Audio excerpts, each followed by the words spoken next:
My grandparents were colored. My parents were Negroes. And me, I'm black.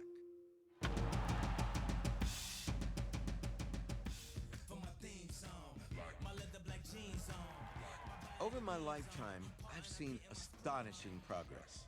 I'm black and beautiful. African Americans have achieved so much in so many ways, surpassing our greatest hopes and our wildest dreams. We're visible in virtually every facet of American life, defining its face and its voice to the world. One day, when the glory comes. Yet far too many black lives are still threatened by harsh inequalities. Why do we still have to march to protect our rights? 50 years ago, I thought that by now, we would have been long past all this. How did we get here? How have we come so far and yet have so far to go?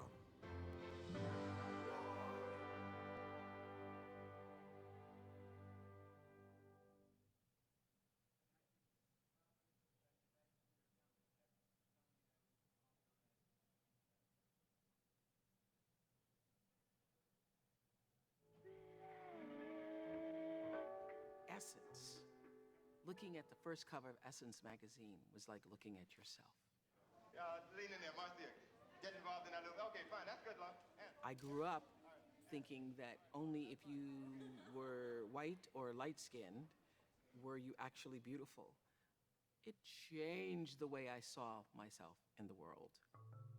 I mean, you have to think about how long blackness had been associated with negative stereotypes and ugliness and stupidity and low social status. Just to be able to claim, no, this that we are, the way we look, this is positive and powerful and beautiful, that was huge. Even Soul Brother number one, the immensely popular James Brown, abandoned his signature patent leather processed hairstyle for a natural kinky-headed afro. Hello, this is Don Ward. We're on Black Dignity. Yeah, what's happening, James? Well, I just wanted to ask you one question.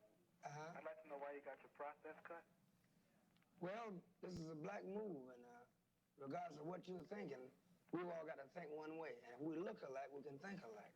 You know, the way I see it, it's really what's in your mind that counts. Well, the mind counts, but see, we all don't have a good image. And the image is like black. See, we've never thought together. You know, in Africa, a man can do what he want to do because he know who he is. Right. Over here, you don't know. So first, we got to get an image, an identity. And Brown didn't just change his look. He also recorded a song that would become a Black Power anthem.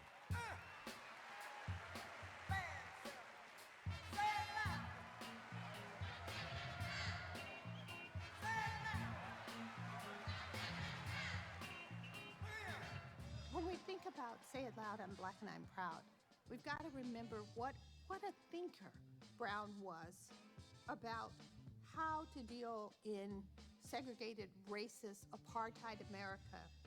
James Brown understood from the experience he had as a child.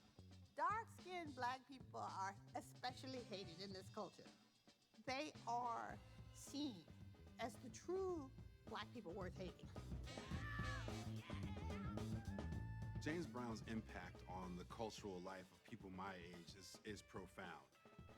There's a way in which the music that he makes, I don't know if unmitigated blackness is the right way to frame it, but he's just black. You know what I'm saying? Unashamed, direct, forthright, powerful, in your face blackness. James Brown's transformation was part of something larger. An unprecedented black cultural awakening that swept through America in the 1960s. I am the daughter of 400 years of black tears. Be careful. It took many forms, from new black magazines to new commercial products like Afro Sheen, to a creative explosion known as the Black Arts Movement that was like the Harlem Renaissance on steroids. Black lovers must live, push against the devils of this world, against the creeping whiteness of their own minds. Black said to people, America really does think you're still a slave, and it continue to enslave you, we can't. Right. America wants you really to hate yourself, really stop hating yourself, love yourself, look in the mirror, black man. You are important to this world. What has America done for me? Nothing but 8 years army. It was just that wonderful moment. Whatever you did as a painter, whatever you did as a writer, the Black Arts Movement was a bunch of black artists getting together, finally saying we want to be heard. Niggas watch Diane on TV, they love it. Niggas watch other niggas die, they love it. Die, nigga. Niggas watch Medgar Evers die.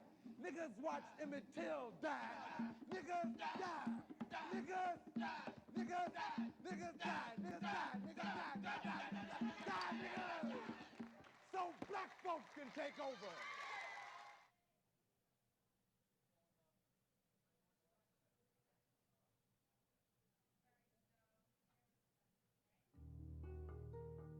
Progress was taking place in ways that I could glimpse, but not yet fully understand. I think it's important to point out that the actual policies that were enacted in response to the civil rights are actually creating more open spaces. So black folks are more of society. Like literally are coming out of the shadows. Our voting can move around in places in different ways. Because of that movement, so much has happened. Because of that movement, people have a seat at the table. Because of that movement, the heroes of that movement, America has changed for the better. In essence, the victories of the civil rights movement meant that African Americans were equal before the law. And finally given the chance, we were making significant gains. Some were economic. By the late 1960s, the percentage of black families living in poverty was dropping. Unemployment was decreasing, and black incomes were rising at the fastest rate in history. R-E-S-P-E-C-T, kind of what it means to me. R-E-S-P-E-C-T, E-K-S-E-C. But many of the most visible gains were cultural. Black culture was permeating mainstream American culture like never before. You could hear it in music, see it in advertising. Oh, I don't use just mouthwash, I use Listerine. And even watch it on television. When I was a kid, it was extremely rare to see any black people on TV. I remember how excited my whole neighborhood got anytime an African American appeared, even in a minor part. When Bill Cosby got a starring role on I Spy back in 1965, we were ecstatic. And by the late 1960s, we started to see more shows with black stars and black co-stars. Then, in 1971, there was a show made just for us. Soul Train, 60 non-stop minutes across the tracks of your mind into the exciting world of soul. Hey now, welcome aboard to another super hip ride on the Soul Train. Created and hosted by visionary entrepreneur Don Cornelius, Soul Train brought black music, dancing, and fashion into homes all across America. Back then, when I finally got my afro at 16, Soul Train, I know all of the dances. Don Cornelius, he had the presence to show us how to live our best lives. We wish you love, peace, and soul.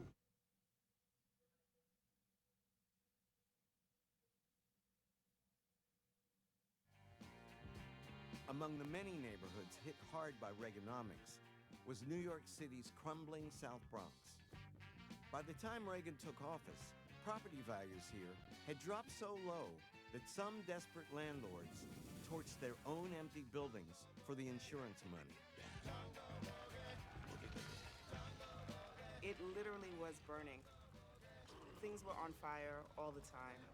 There were a lot of tenement buildings that would be there one day and then kind of be burnt out the next.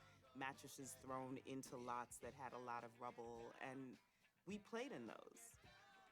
Growing up at that time required a great deal of street smarts, like being a 10, 11-year-old girl having to get up to the 17th floor in a project building where the lights are all out in the stairways, you know what I mean? Yet beneath the decay were the stirrings of something radically new.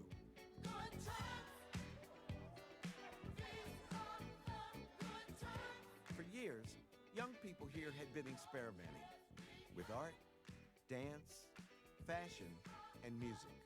They called it hip-hop.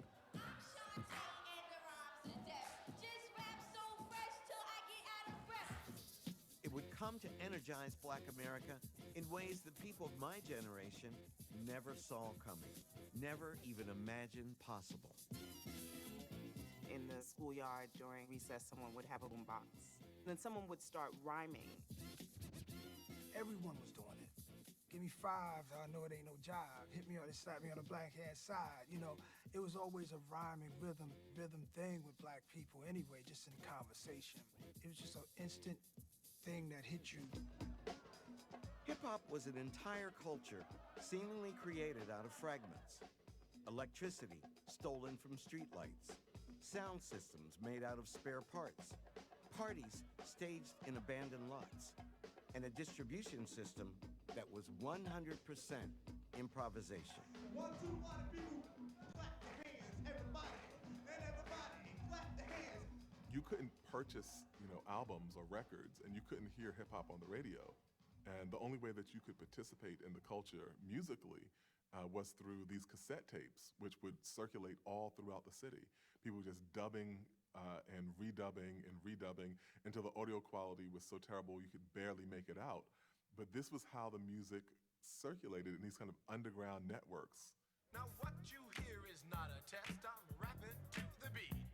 And me, the groove, and my friends are gonna try to move your feet. As its influence spread, the music moved out of the underground and away from homemade cassettes. In 1979, a group from suburban New Jersey released one of the very first hip-hop records, Rapper's Delight.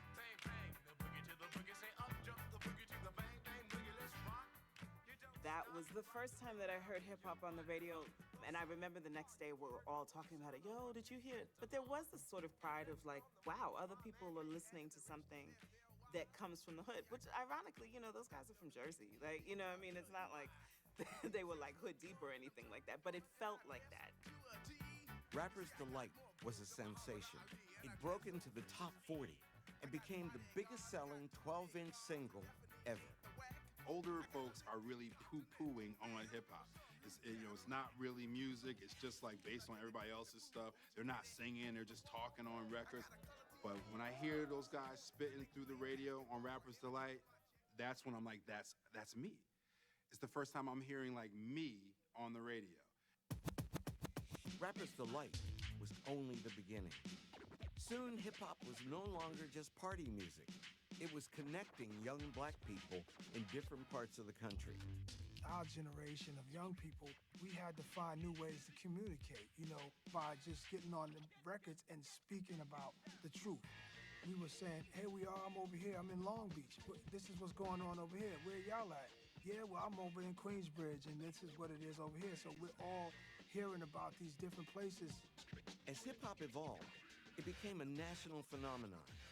A passion shared by millions of young African Americans who used it to articulate their identity, celebrate their lives, and offer up a powerful critique of mainstream America, reaching ahead with a group that seemed to synthesize almost 2 decades of the Black experience into one furious sound, Public Enemy.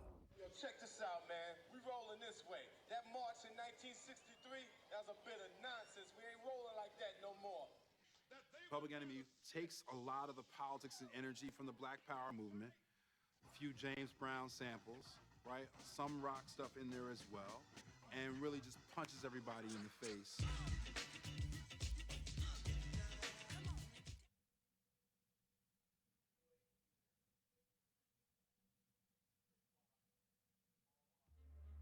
The civil rights movement removed a lot of restrictions for middle-class people and well-to-do Black people so they could achieve great things. And that is a fantastic thing. it didn't solve those major problems of social inequality. And what we've had happen since is that blackness has still been associated with low social status in many people's minds. So if I don't already know that you're well-to-do, if I can't tell by your clothes if you're wearing a hood instead of a suit, right, then I'm gonna associate you with all those negative things that blackness has meant for a very long time.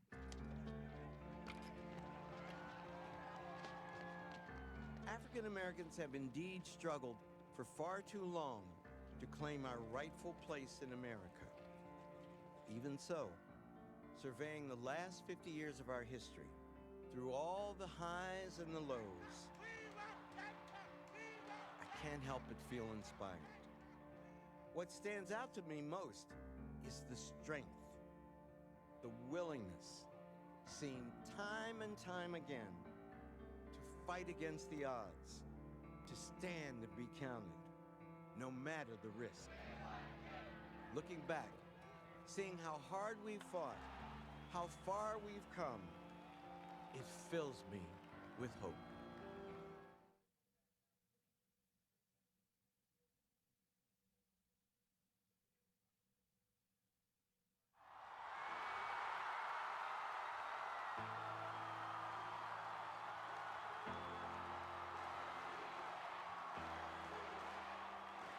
For myself and for virtually every black person I knew, it was awe-inspiring. None of us, not a single one of us, had grown up believing we would live to see this day.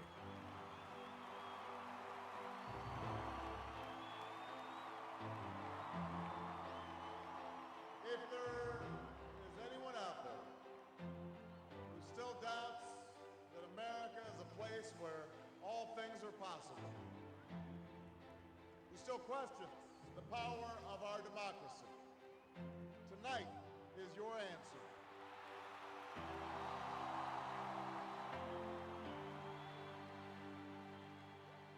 It's been a long time coming, but tonight, because of what we did on this day, in this election, at this defining moment, change has come to America.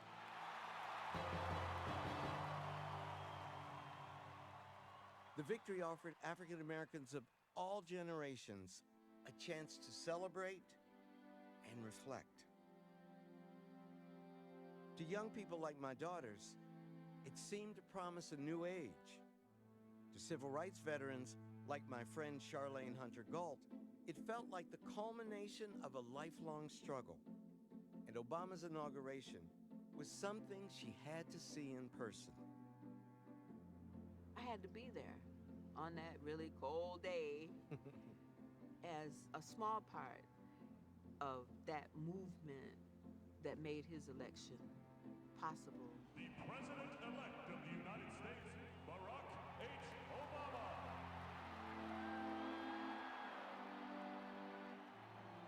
It was a wonderful camaraderie, but I had to walk away because the people that I felt the closest to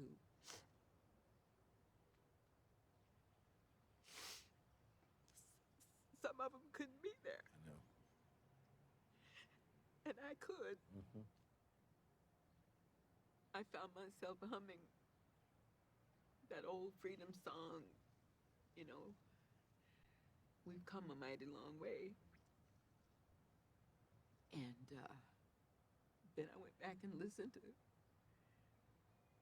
the first black president take the oath of office. I, Barack Hussein Obama. I, Barack Hussein Obama, do solemnly swear. The idea that there is a black president, that black people can go out and say, there is somebody that looks like me in the White House, that there is a family that looks like me in the White House, it is huge. I'm proud of Barack Obama. I'm proud that 4 black women and girls live in the White House. I think there's something absolutely awesome about that. You know, there are black hair care products in the White House. You know, there's Pico moisturizer in the White House, which is, you know, iconic. Like, that matters. That matters representationally. It matters culturally. It matters. That image of seeing him on every TV every day, being the leader of the free world, It showed that America has made significant progress. You better believe, no matter what his policies are, and no matter what he does with it, you can never change the fact that he has changed this country and the world forever.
ladies and gentlemen, ladies and gentlemen.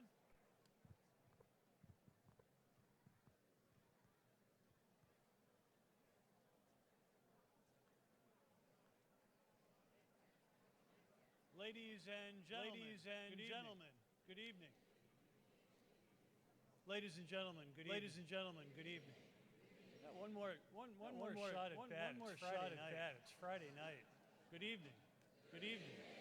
That's great. I heard you, Ralph. Great. I heard you, Ralph. Heard you, Cheryl. Well done. Well done. My name is Bill Marazzo.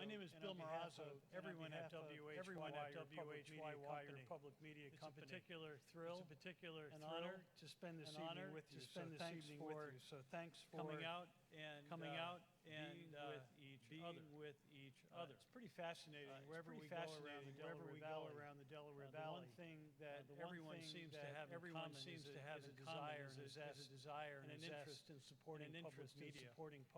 We all come from different walks of life. The one thing that we do have in common is one another and our aspirations for the future. And I can assure you at WHYY, we try to make it possible to use TV, radio, and web services that we can engage you off air and offline. I am particularly excited to hear this evening to participate in the discussion around the screening of a documentary, Black America since MLK. And Still I Rise, which will air on TV12 on November 15th and November 22nd.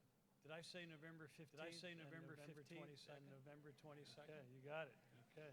It's really fascinating, right? It's really fascinating, right? As a nation, we have our first black president. Not too many nights ago, I was out to dinner with my granddaughter. And she has a particular fascination with Abraham Lincoln right now. And she asked me, she said, can you pull up a picture of all the presidents of the United States, all in one shot, which I did. She looked at them all. And it was interesting, out of the eyes of a 5.5-year-old, her reaction was, there are no women. There are no women.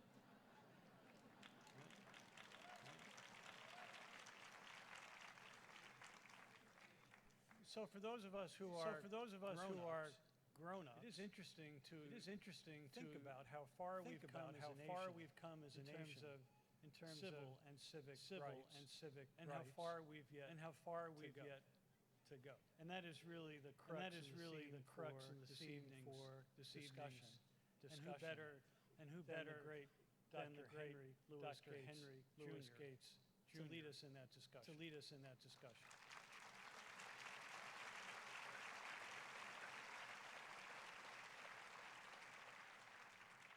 Henry was suggesting a little bit earlier this evening that he was a freshman at Yale at the class of 1969. And he was a pre-med major. And how lucky we all are that along the way he chose a scholarly career path.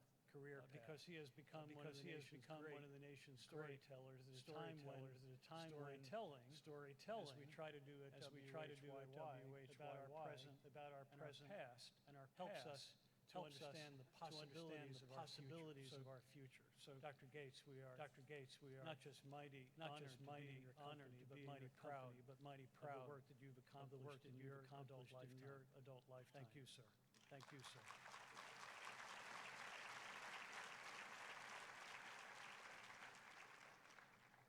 As you often hear us say on television and on radio, very grateful at WHYY for all of your support. And I can't say it enough, and with any greater sincerity, thank those of you who are electing to support WHYY radio doing so. If you like what you experience on WHYY's airwaves, please see me. If you don't like it, see our Chief Operating Officer, Kira McGrath. One of the joys of being a public media organization not just the opportunity, the power technologically speaking to reach millions of people with a flip of a switch. But to use that power to create value across the Delaware Valley by partnering with other well-renowned and well-regarded institutions, and this evening is no exception. I'm very proud of our association with the University of Pennsylvania, in particular, Center for Africana Studies here at Penn. They are, along with Bank of America, one of our premier sponsors for this evening. So it falls to me to introduce to you Dr. Camille Charles. Dr. Charles is the director of the Africana Studies at the University of Pennsylvania, and she too has written an extensive collection of books on the issues of race and class. Won't You Be My Neighbor, Race, Class, and Residence in Los Angeles. Alone examine the race-based explanations for residential segregation, an issue that we're facing across urban America here in the United States, whether it be in LA or here in Philadelphia and everything in between. Dr. Charles also co-wrote Race in the American Mind from the Moynihan to the Obama candidacy, and is near completion of a new book on black racial identity in the United States. Ladies and gentlemen, please join me in a round of applause for Dr. Camille Charles.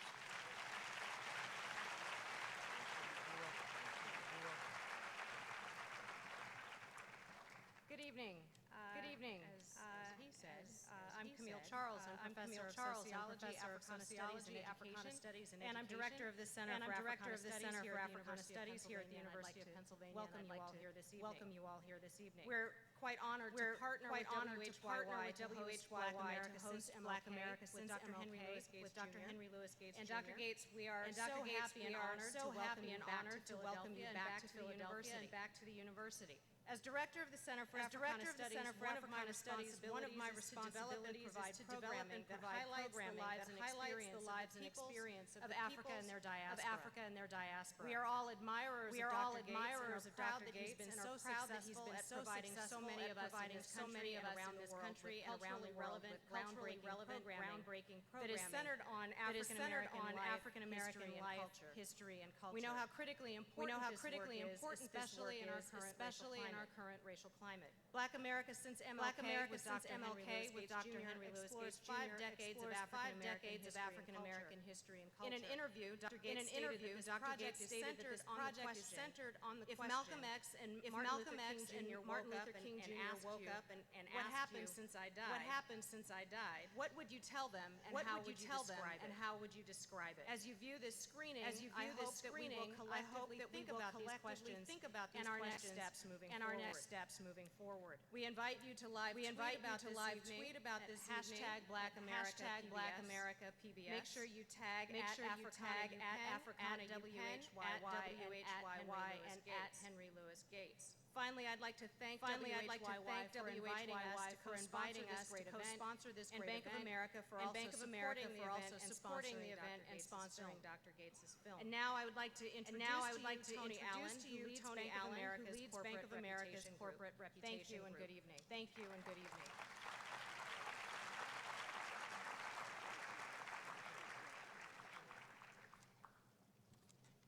Thank you, Dr. Charles. Thank you, Dr. Charles. Thank you, Bill. Entire WHYY family for including us. Good evening to you all. Good evening to you all. I am pleased to be representing the 200,000 teammates across the world, 10,000 of whom live in the Delaware Valley. At Bank of America, we learned several years ago what happens when our customers and clients are not aligned. And we've taken those lessons to become a better, more connected company. For us, that is more than simply taking care of our customers and clients' financial needs. It's a driving belief that growing responsibly, supporting the communities we serve, and aligning our interests with that of the American people, by definition, make us a stronger, healthier organization. It's also why it's an enormous honor for our company to be supporting the incomparable Dr. Henry Louis Gates. I had the opportunity to introduce and interview Professor Gates on Wednesday with my teammates, and I said then and I'll say now, he's a bad brother. I was reflecting on that conversation and thought what a tremendous opportunity it was to be talking to a person who has chronicled the story of Africans in America for the last 500 years. Think about that for a moment. 500 years. 500 years. A story of millions of people subjugated to a ruling class that as a general matter could only see their own and not the humanity of those who built their homes, cared for their children and tilled their land. A 500-year story documenting a concerted effort to break free from that ruling class and demand fair and even in the face of death. A 500-year story of contribution after contribution to quite literally every field of human endeavor. A story that somehow galvanized people who didn't always look like them or know their experience stand side by side until we were all accountable to our nation's that we are indeed endowed by our Creator with certain inalienable rights, and that among those are life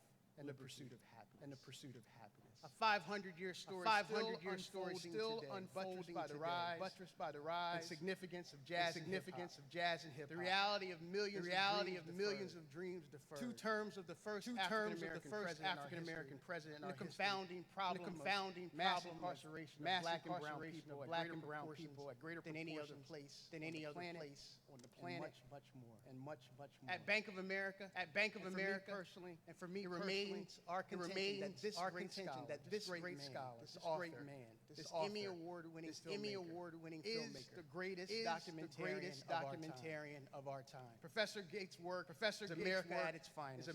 Looking its history squarely in the mirror, with all its blemishes and deciding that the quest for a more perfect union shall forever endure. I'm proud to know him. And to now call him friend. And look forward to Dr. Peterson.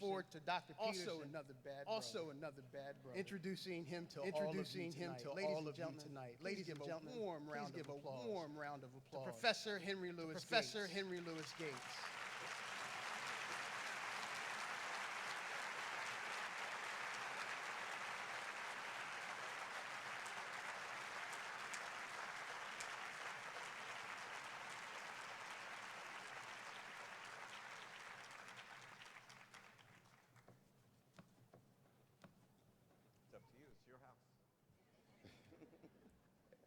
It's Dr. Charles's house. Dr. Charles's house, indeed. Good evening, everybody. I want to thank all the sponsors and everybody who worked so hard to make this happen. This is an incredible opportunity for me, a unique moment in my own career. I'm humbled by the chance to talk with you, Professor Gates, and to talk about this incredible work that you've been engaged in for some time. So I'm just really happy and humbled to be here. Thank you. It's great to be here. I love Philadelphia. Oh, do you believe that? I do, without a doubt. So Professor Gates, I want to so everyone wasn't at the reception, but you told a story about a white Yale history professor. That's right. Who inspired you and in some ways inspired some of the work that you're doing through these films. Yeah. And one of the ironies of that story was, the black students in that class always checking that professor for his whiteness. They were rude. This is 1969. You can imagine. First of all, you have to imagine me with a ball of black cotton candy on my head. I said that to the group that, my man Cornel West afro, that was like a crew cut next to my afro, man. I was Captain Black Man. And they gave this poor white man grief for being white, teaching black history. That's the story that I told. Because his daughter, that man inspired me to be a professor, and when we did Many Rivers to Cross, as Tony said, the 500 years of African American history, I dedicated it to him, to that white man who introduced me to black history. He's not only still alive, his daughter was in the reception, and she's in this room. Give it up for William S. McPhail.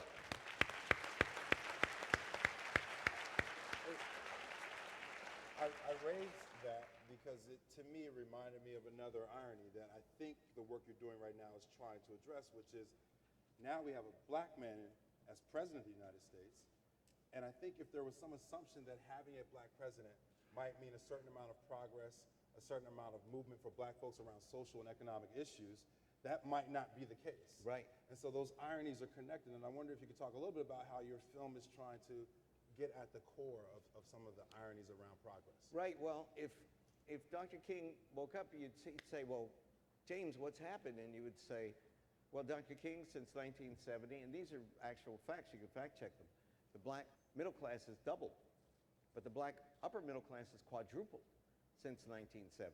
And I imagine Dr. King would say, wow, is there a revolution? That means that we've wiped out poverty. Because remember when Dr. King died in '68, he was leading the Poor People's Campaign. And they believed that poverty was a condition. It could be treated and eliminated in America forever. They believed that. Nobody believes that today, but they believe that. So he would say, wow, the war on poverty, the campaign for poor people worked. You say, no, I'm sorry, Dr. King. He said, what do you mean? Well, when you died, 41% of all black children lived at or beneath the poverty line. Today, according to the 2010 statistics, 38.2%. Virtually no change. So in effect, we have these two classes within the African American community. Now, you know that we always say classes within the African community, but the gap was not what it is today. And that is one of the things that we focus on. Of course, we focus on the wealth gap between the white community and the black community, which is significant. But we also talk about the class gap within the race. Why? Because I don't want those of us who have been lucky enough to benefit from affirmative action to be let off the hook, to think that it's someone else's problem, that there's going to be, you know, an Abraham Lincoln's going to come riding through on a white horse and save all of our people. We have to be cognizant of the fact that until each of us is free, none of us is free. And that is what my film is about. I wanted to talk a little bit more specifically about the process of making the film, but before that, can you know, it seems to me that over the last couple of decades, documentary film has emerged as one of the most powerful platforms for telling the stories of black folks, and I think you've been a part of that emergence. Can you talk, is that just about technological advancement? Is that about great black filmmakers? What has sort of made documentary film, I think, one of the central features of what we think about in terms of Africana studies and teaching and research and so on and so forth? Well, I was inspired by Jacob Bronowski, who did The Ascent of Man, first by Kenneth Clark, who did Civilization, and then Jacob Bronowski, who did The Ascent of Man. And then I went to Yale, as you know, and I was a graduate student at the University of Cambridge, where I got my PhD in English. And I became very close friends with Jamie Galbraith, whose father's John Kenneth Galbraith. And he was doing a documentary series called The Age of Uncertainty, an economic history of Americans. And Jamie, I came back from Cambridge to go to Yale Law School, actually. I went to a little known... Almost a doctor and almost a lawyer. Yeah, almost a doctor and a lawyer. It was a little known aspect of my biography, but I actually attended Yale Law School. I attended Yale Law School, let's see, from September 1st, 1975 to October 1st, 1975. At which time I took a leave of absence. And the last time I checked, James, I was still on leave. What turned you off about law school? What made you realize that wasn't for you as well? What turned me off? The law. No. I loved every minute of my 30 days. Because I'll admit it, and I've written about this, and when my daughters were old enough, I explained to them that I realized that deep down I wanted to be a professor. And I was going to go to law school. I've been raised, my mother wanted me to be a doctor, as you heard earlier. My father wanted me to be a lawyer. But one thing I didn't want to be was poor, right? And I thought, well, I could go to law school, which is intellectually challenging, and I would have a very comfortable life, and I could have both things. Because how much could you make as a professor teaching African American history, right? I was in the middle of my graduate education in England. I came back, and for 30 days, I attended the law school, then I dropped out, because I realized I was betraying my own principles, that I was basically being a coward. I didn't know if I could really sit down and write this thesis. Did I want to do that? Did I want to have a life living on a professor's salary and then be teaching black studies the rest of my life? And I knew in my heart of hearts, when you wake up in the middle of the night, you hear that voice, the voice of truth, that what I wanted to be was a professor teaching black studies. That's what I wanted to do, no matter what the consequences. And I didn't know if they would ever approve my PhD at Cambridge, blah, blah, blah, blah, blah. And I just said, I don't want to go to my grave not having tried. If I try and fail, that's one thing. But if I just don't finish my PhD and don't try, I'll never be able to live with myself. I won't be able to face myself in the mirror. And that was the best choice that I could have made. And I encourage, and all the young people, you got to follow your heart, you got to follow your dreams. You know, we do orientation for kids who come to freshman year for Harvard, and the black parents especially. They go, Dr. Gates, you know, we like your work, and it's nice if our children take one course in black study, but they're coming up here to be an engineer, a doctor, or something. We don't want you poisoning their minds. You know? And I tell them, well, you know, your child has to find their calling. And no matter what that means, and you can't worry about the economic consequences, you have to follow your heart. And that's what I did. So to make a long story short, when I went to Harvard in 1991, now I've been there 25 years, I got a phone call from a man named Henry Hampton. And many of you will know that Henry Hampton's passed on, did Eyes on the Prize. And he founded a black documentary film company called Blackside. And in September of 91, he invited me to the south end of Boston. He had his own building then. And I walked in there, I was like a kid in a candy store. And I said, I don't know how I'm going to do this. And in fact, I went to him, you know, the two kind of documentaries. Ken Burns is one of my people I admire the most, the greatest documentarian of our time, maybe ever, in the history of the United States. And Ken, if you think about it, and Henry Hampton and Stanley Nelson's a very good friend of mine, they don't have a host, a presenter. They don't have a face. Hear an omniscient voice. That's right. But they are the person behind the camera. It is their consciousness. I'm not a filmmaker like that. I'm a host. So I wanted to make a different kind. So after a day with Henry Hampton, I said, wow, Hamp. He said, I'd like you to be involved as a consultant. I said, well, you know, in England, they have this format, kind of like Jacob Bronowski did and Kenneth Clark did, when they have somebody in front of the camera. And he goes, yeah, that's in England. He said, I'm sorry, it's not going to happen. So through an English film company, a woman named Jane Root, I got a letter saying we want to put you in front of a camera.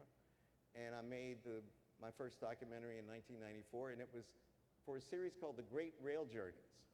And in The Great Rail Journey, some of you have seen it, you ride on a train for 3 weeks. And I rode with my two daughters who were 12 and 14. Wow. All the way on the Tazara Railroad, which goes from Great Zimbabwe, goes from Bulawayo in Zimbabwe, all the way across Zimbabwe, Zambia, to Dar es Salaam, Tanzania. And then we took 3 weeks, and then we took the domestic train to Dodoma, the official capital of Tanzania. Now, my daughters, who are now 35 and 33, their mother's a white American.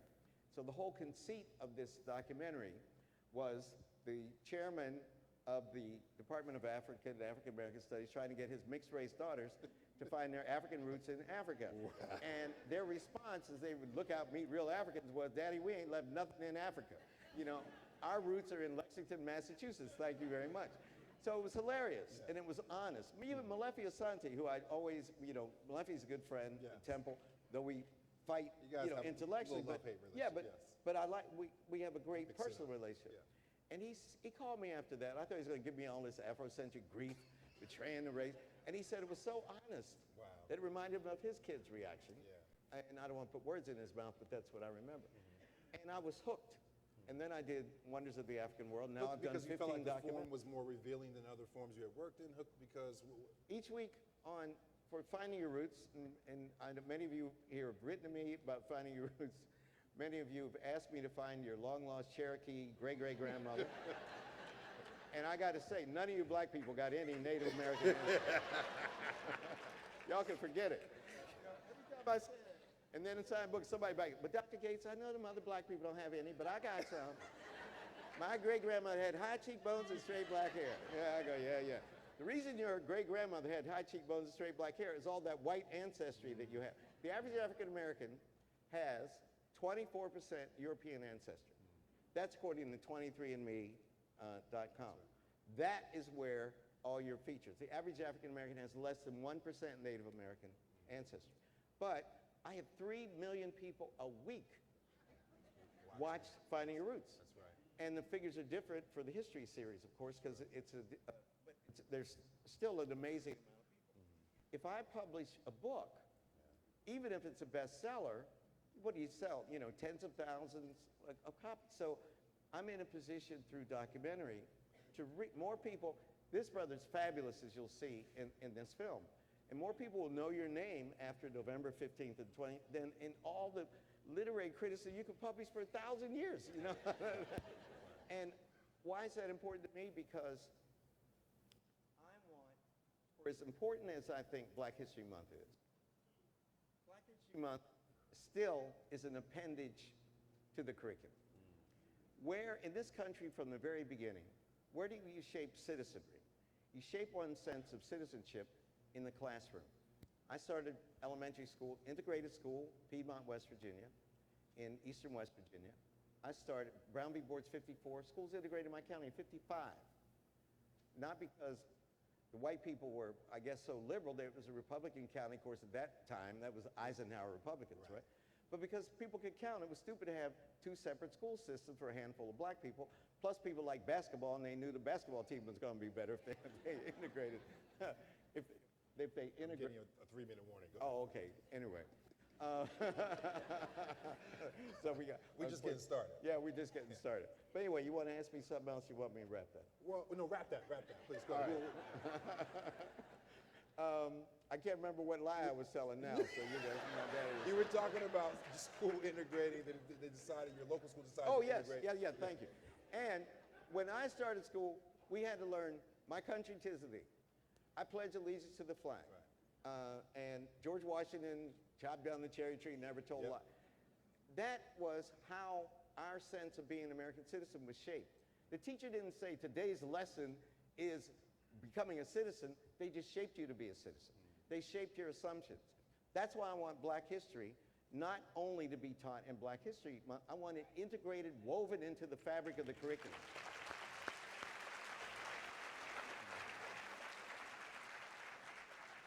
Because in the end, there is no American history without black people and black history, and that is what we have to fight for. So if we create, I like doing what I do, and it's obvious that I do. I like people, I like being on camera, I like the whole medium. And I've learned how to do it. It's a second career for me. And PBS, who gave me the opportunity? PBS. Well, I always loved PBS. Who else is going to let you do 6 hours on 500 years of black history? You go to NBC, CBS, what are you talking about? You know, better be talking about Medea, or 500 years of Medea, or something like that. And so, if I create these tools with my great partners, Dylan McGee, McGee Media, Arc Media, and now Newtopia, I'm doing a 6-hour series to be out in February. We'll be back here. 6 hours on the history of Africa. From 200,000 years of African history. From the emergence of the human community till March 1st, 1896, when on the plains of Adwa in Ethiopia, Menelik II, the emperor of Ethiopia, defeated the Italian invasion. How many people even know that? We're going to tell the story of the Black Pharaohs, the 25th dynasty. We're going to tell that story. And why do I create these tools? So that teachers who teach pre-K, elementary school, who should be making what I make at Harvard University, so that they have... All the teachers love that. Every teacher in here loves what you But that's true. But I believe that. I think our system is inverted. I think the people who should be making the most money are the people teaching elementary school. The easiest teaching is the teaching in college. And after I die, I hope they implement that. But the point is, I want to create, no, I was just joking for the internet community out there. I want to create tools that then a person teaching elementary school, who's teaching middle school, high school, and as you know, as well as anybody, what have I done? The Norton Anthology with 10 other brilliant scholars.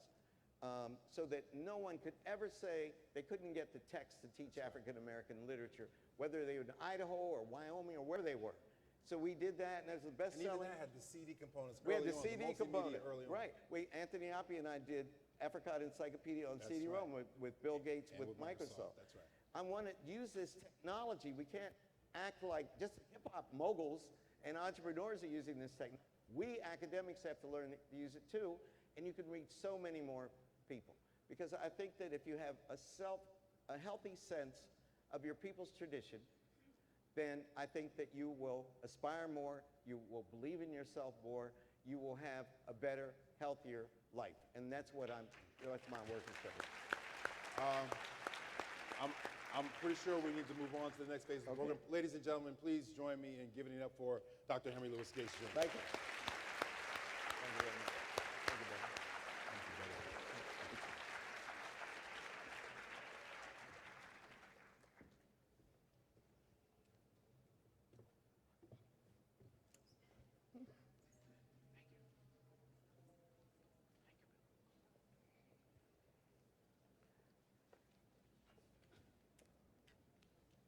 Now what?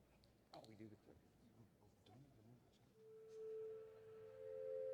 My grandparents were colored. My parents were Negroes. And me, I'm black. For my theme song, my leather black jeans on. Over my lifetime, I've seen astonishing progress. I'm black and beautiful. African Americans have achieved so much in so many ways, surpassing our greatest hopes and our wildest dreams. We're visible in virtually every facet of American life, defining its face and its voice to the world. One day, when the glory comes. Yet far too many black lives are still threatened by harsh inequalities. Why do we still have to march to protect our rights? 50 years ago, I thought that by now, we would have been long past all this. How did we get here? How have we come so far, and yet have so far to go?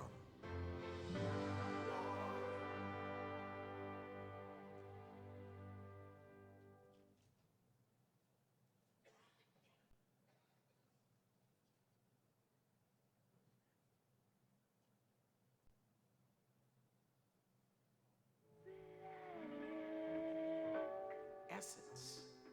Looking at the first cover of Essence magazine was like looking at yourself. Yeah, lean in there, Marcia. Get involved in that little. Okay, fine, that's good, love. I grew up thinking that only if you were white or light-skinned were you actually beautiful. It changed the way I saw myself in the world. I mean, you have to think about how long blackness had been associated with negative stereotypes and ugliness and stupidity and low social status. Just to be able to claim, no, this thing that we are, the way we look, this is positive and powerful and beautiful, that was huge. Even Soul Brother #1, the immensely popular James Brown, abandoned his signature patent leather processed hairstyle for a natural kiki-headed afro. Hello, this is Don Ward. We're on Black Dignity. Yeah, what's happening, James? I just wanted to ask you one question. I'd like to know why you got your process cut. Well, this is a black move, and regardless of what you're thinking, we've all got to think one way. And if we look alike, we can think alike. You know, the way I see it, it's really what's in your mind that counts. Well, the mind counts, but see, we all don't have a good image. And the image is like black. See, we've never thought together. You know, in Africa, a man can do what he want to do because he knows who he is. But over here, you don't know. So first, we got to get an image, an identity. And Brown didn't just change his look. He also recorded a song that would become a Black Power anthem.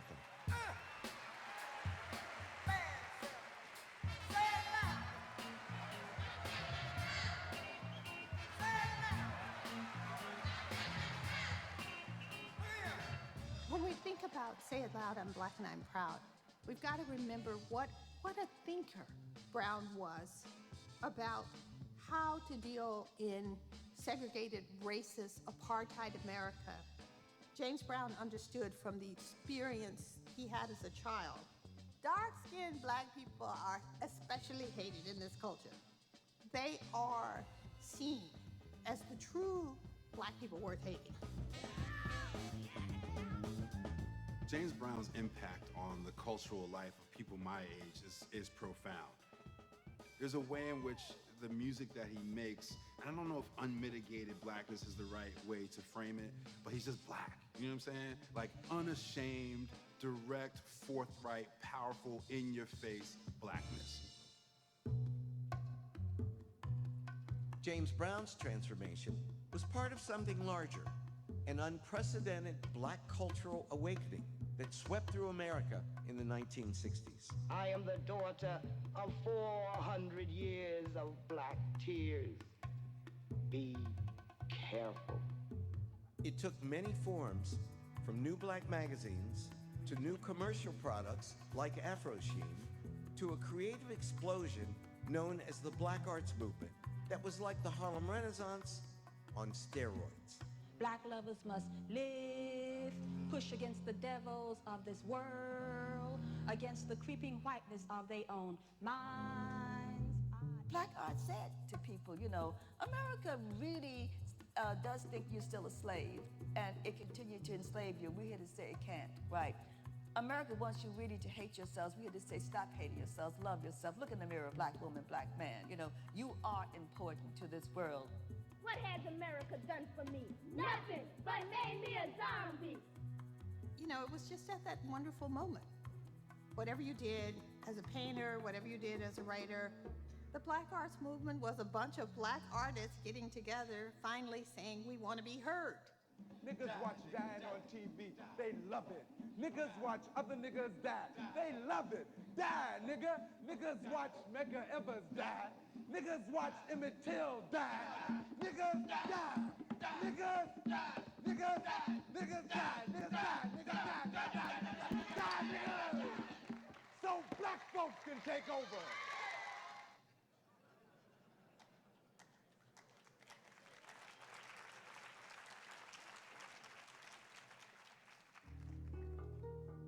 Progress was taking place in ways that I could glimpse, but not yet fully understand. I think it's important to point out that the actual policies that were enacted in response to the civil rights movement are actually creating more open spaces. So black folks are more a part of society, like literally are coming out of the shadows, are voting, can move around in public spaces in different ways. Because of that movement, so much has happened. Because of that movement, people have a seat at the table. Because of that movement and the heroes and the sheroes of that movement, America has changed for the better. In essence, the victories of the civil rights movement meant that African Americans were equal before the law. And finally given the chance, we were making significant gains. Some were economic. By the late 1960s, the percentage of black families living in poverty was dropping. Unemployment was decreasing.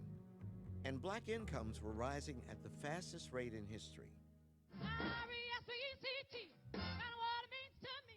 R-E-S-P-E-C-T, But many of the most visible gains were cultural.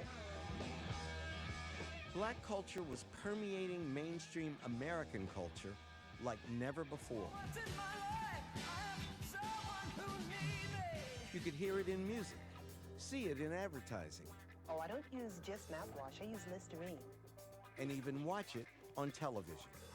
When I was a kid, it was extremely rare to see any black people on TV. I remember how excited my whole neighborhood got any time an African American appeared, even in a minor part. When Bill Cosby got a starring role on I Spy back in 1965, we were ecstatic. And by the late 1960s, we started to see more shows with black stars and black co-stars. Then, in 1971, there was a show made just for us. Soul Train, 60 non-stop minutes across the tracks of your mind into the exciting world of soul. Hey now, welcome aboard for another super hip ride on the Soul Train. Created and hosted by visionary entrepreneur Don Cornelius, Soul Train brought black music, dancing, and fashion into homes all across America.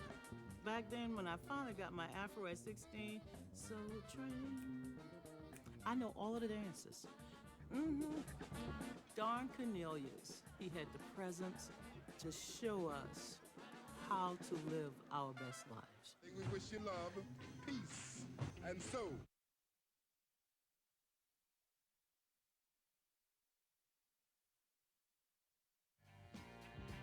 Among the many neighborhoods hit hard by Reaganomics was New York City's crumbling South Bronx. By the time Reagan took office, property values here had dropped so low that some desperate landlords torched their own empty buildings for the insurance money. It literally was burning. Things were on fire all the time. There were a lot of tenement buildings that would be there one day and then kind of be burnt out the next. Mattresses thrown into lots that had a lot of rubble, and we played in those. Growing up at that time required a great deal of street smarts, like being a 10, 11-year-old girl having to get up to the 17th floor in a project building where the lights are all out, in the stairways, you know what I mean? Yet beneath the decay were the stirrings of something radically new.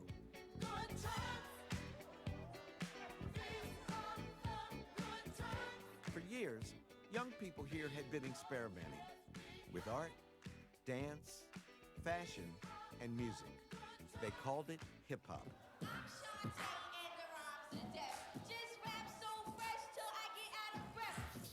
It would come to energize Black America in ways that people of my generation never saw coming, never even imagined possible. In the schoolyard during recess, someone would have a boombox. Then someone would start rhyming. Everyone was doing it. Give me five, I know it ain't no job. Hit me or slap me on the black hand side. You know, it was always a rhyming rhythm thing with Black people anyway, just in conversation. It was just an instant thing that hit you. Hip-hop was an entire culture seemingly created out of fragments. Electricity stolen from streetlights, sound systems made out of spare parts, parties staged in abandoned lots, and a distribution system that was 100% improvisation. 1, 2, 1, people, clap the hands, everybody, and everybody, clap the hands. You couldn't purchase, albums or records, and you couldn't hear hip hop on the radio. And the only way that you could participate in the culture musically was through these cassette tapes, which would circulate all throughout the city. People just dubbing and redubbing until the audio quality was so terrible you could barely make it out. But this was how the music circulated in these kind of underground networks. Now what you hear is not a test, I'm rapping to the beat. And me, the groove, and my friends are gonna try to move your feet. As its influence spread, the music moved out of the underground and away from homemade cassettes. In 1979, a group from suburban New Jersey released one of the very first hip-hop records, Rapper's Delight.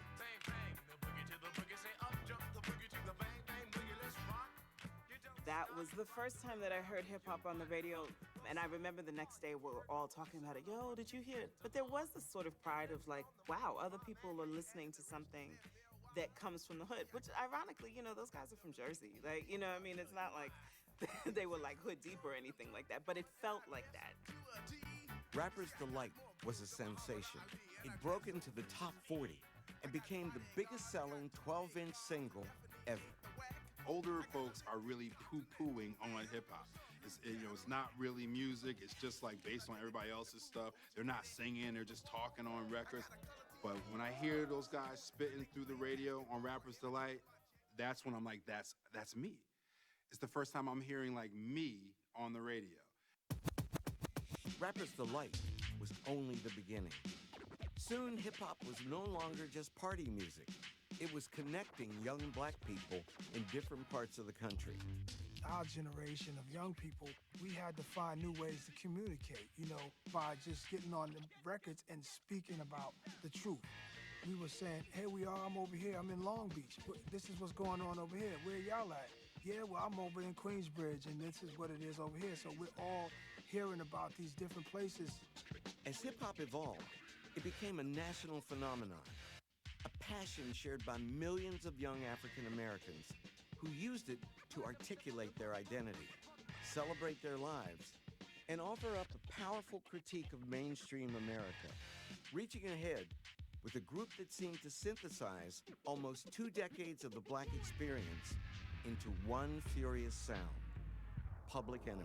Yo, check this out, man. We rolling this way. That march in 1963, that was a bit of nonsense. We ain't rolling like that no more.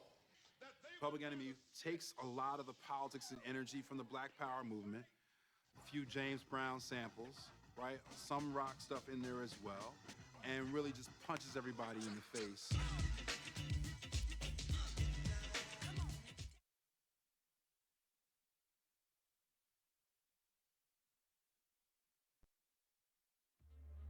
The civil rights movement removed a lot of restrictions for middle-class people and well-to-do black people so they could achieve great things. And that is a fantastic thing. It didn't solve those major problems of social inequality. And what we've had happen since is that blackness has still been associated with low social status in many people's minds. So if I don't already know that you're well-to-do, if I can't tell by your clothes if you're wearing a hood instead of a suit, right? Then I'm gonna associate you with all those negative things that blackness has meant for a very long time.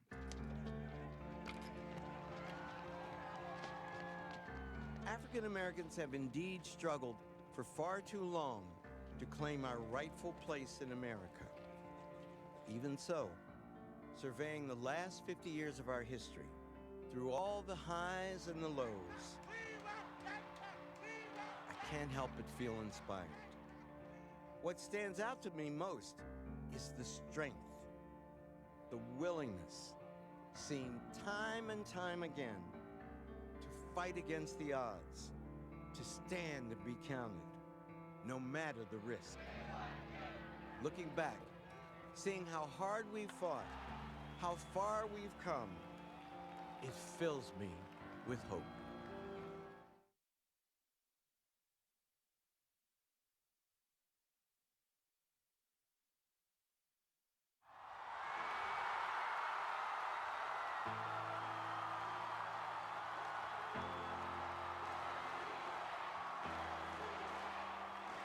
For myself and for virtually every black person I knew, it was awe-inspiring. None of us, not a single one of us, had grown up believing we would live to see this day.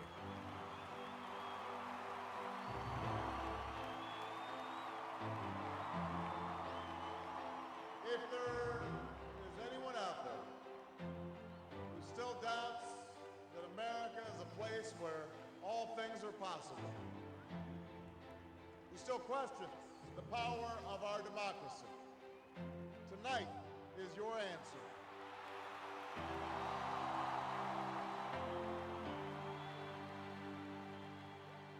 It's been a long time coming, but tonight, because of what we did on this day, in this election, at this defining moment, change has come to America.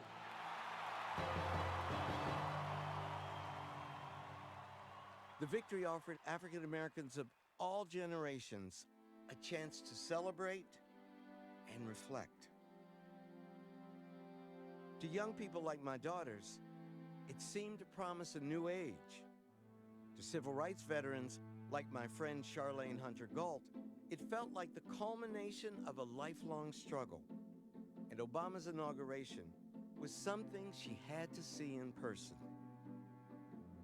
I had to be there on that really cold day as a small part of that movement that made his election possible. The President-elect of the United States, Barack H.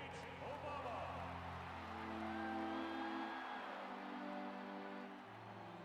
It was a wonderful camaraderie, but I had to walk away because the people that I felt the closest to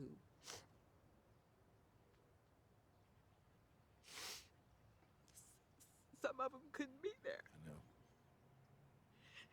And I could. Mm-hmm. I found myself humming that old freedom song, you know, we've come a mighty long way. And then I went back and listened to the first black president take the oath of office. I, Barack Hussein Obama. I, Barack Hussein Obama, do solemnly swear The idea that there is a black president, that black people can go out and say, there's somebody that looks like me in the White House, that there is a family that looks like me in the White House, it is huge. I'm proud of Barack Obama. I'm proud that 4 black women and girls live in the White House. I think there's something absolutely awesome about that. You know, there are black hair care products in the White House. You know, there's Pico moisturizer in the White House, which is, you know, iconic. Like, that matters. That matters representationally. It matters culturally. It matters. That image of seeing him on every TV every day, being the leader of the free world, it showed that America has made significant progress. You better believe, no matter what his policies are, and no matter what he does with it, you can never change the fact that he has changed this country and the world forever.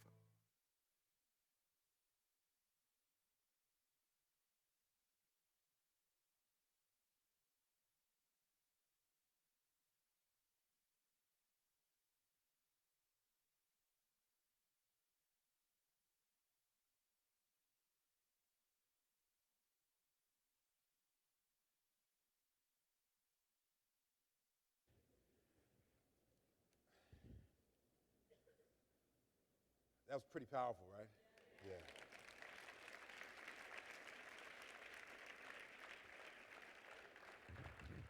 So I'd like to bring to the stage 2 folks who I'd like to join me in responding to this for a little bit, and then we have some questions that were submitted through the audience that we'll try to get to as a panel before we run out of time tonight. First, I'd like to bring to the stage Deanna Williams, who is, as you all know, an entertainment powerhouse here in the city of Philadelphia, an award-winning broadcast professional for more than 40 years, currently heard on Radio 1 Philadelphia's 100.3 WRMB FM. Williams' career has included diverse experiences as music activist, television producer, reporter, and documentarian. She's also CEO of Influence Entertainment, where she engineers media strategies for diverse clientele, past and present, including Rihanna, Justin Bieber, and the Zac Brown Band. Please join me in welcoming Deanna Williams to the stage.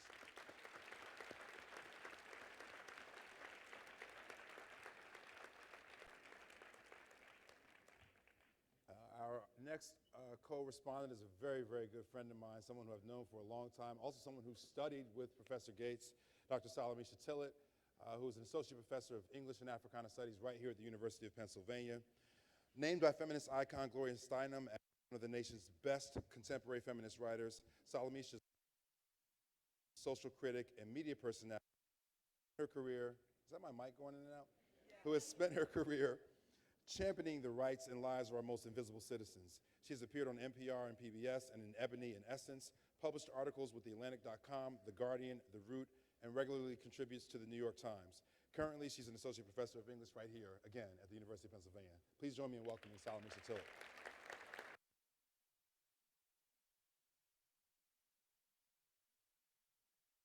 So I'm a little bit emotional right now, just because the second to the last clip there of one of our sort of great civil rights icons and leaders, really expressing her sense of, elation at the particular moment of Barack Obama's emergence as the first black president, but also at the same time really trying to wrestle with the loss and the sacrifice that it took to get there. And so I just want to start by opening there and really just as a way of getting each of you to kind of reflect on what you thought about and how you're kind of responding to the clips. Yeah, thank you. Thank you for being here. And I just want to thank Professor Gates. I wouldn't be at least my job at Penn if I didn't have such a wonderful dissertation advisor. And I also was at Harvard when you did Wonders of the African World. It was my first, my year there. So it's nice to see the evolution of you as a documentarian and the gift that you've given all of us. When I saw the clip earlier, I think we all kind of go back to that year and that moment. Yeah. And I was in Denver at the convention, and I remembered that it's a feeling I've never felt again, and I've never felt before, meaning that we were kind of all in this interracial shared experience. It's like what the feeling of democracy should really look, feel, smell, all that stuff. It was there, right? And so when he was elected, I was at the Schomburg, and I was able to watch the results come in there. And I remember going down the streets of Harlem, and people were yelling and beeping, and they're like, my president is black. Being in black America in Harlem and having Barack Obama become president. My sister was at Grant Park. So I I think we're all holding on to that moment, that possibility. We didn't imagine what would come, and we still don't know what's going to come with this election.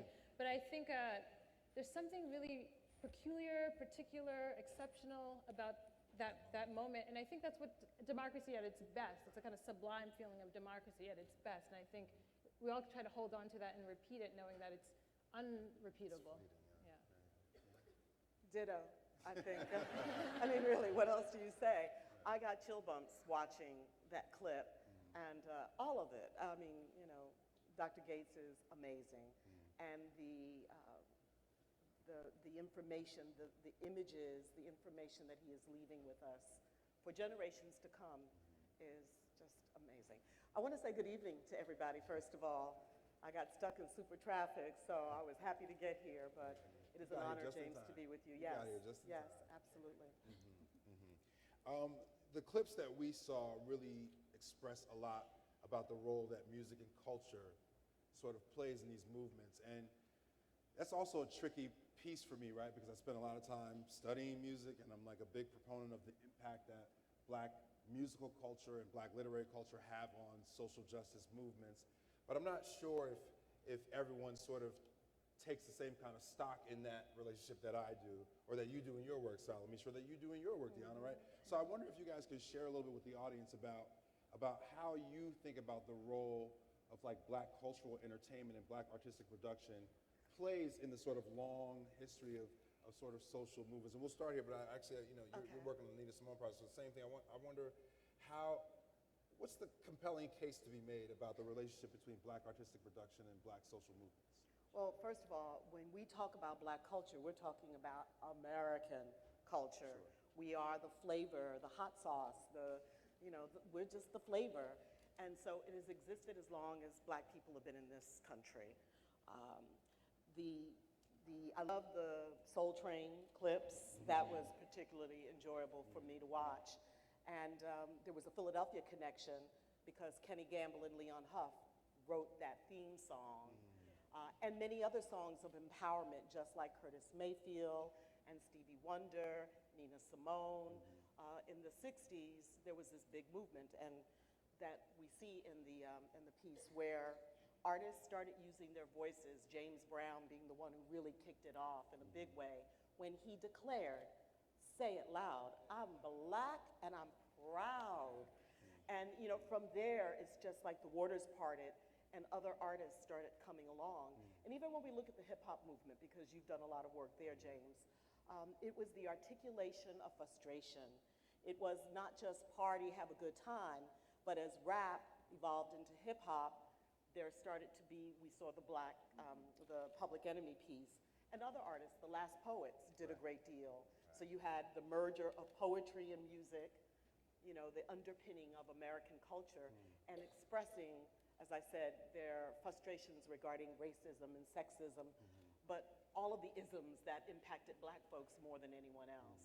So I think it was brilliant to watch those segments. Yeah, this week in my Intro to Africana course, I'm doing American slavery. And so we're doing like the music and we're doing the slave narratives. And so for me, it's impossible to tell the story of Black resistance in America without understanding the ways in which Black people have always used whatever they can, but usually in artistic form, to resist their oppression and their subjugation. So I would say that hip hop or the Black arts movement, they're all kind of offsprings of this kind of founding artistic expression of Black resistance. So, as cultural critics or literary critics, we always feel like we have to make the case that culture is as important as as law, right? But I think in spite of law or under legal duress, African Americans and Black people throughout the diaspora have made and used culture as their primary mechanism of critique. And then social movements oftentimes either catch up or reshape those cultural expressions. So what I thought was interesting, just because I feel like, from the hip hop generation, we always kind of get a bad rap, either from people older than us, and then I've been thinking about the emergence of Black Lives Matter, and I'm like, well, why weren't we Black Lives Matter? You know what I mean? Like, we weren't doing, Right. And so I kind of feel like, oh my God, why weren't we as political as this generation, which I'm completely in awe of, and so grateful to.